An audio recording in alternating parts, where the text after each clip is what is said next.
নমস্কার বন্ধুরা, আমি বন্দি সুমিত কুমার। আজকে আমি তোমাদেরকে দেখাবো অরিজিনাল ডান্স, বাংলা ডান্স। মামার বাড়িতে গিয়ে কালী পুজোর দিন বিসর্জনে খুব ডান্স করেছি, জমিয়ে নাচ করেছি। সেখানে গিয়ে এখানে আমার সমস্ত মামা মাইমারা রয়েছে, ভাই বোনেরা রয়েছে, প্রচন্ড নাচ করেছে।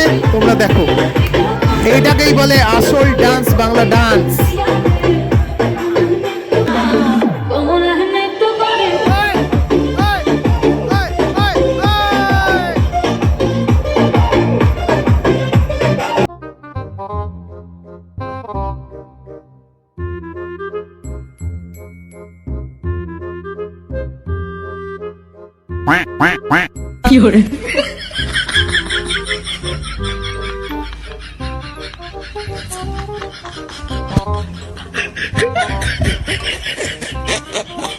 ইনি হলেন আমার মামার বাড়ি সিঙ্গুর এলাকার বেস্ট ডান্সার।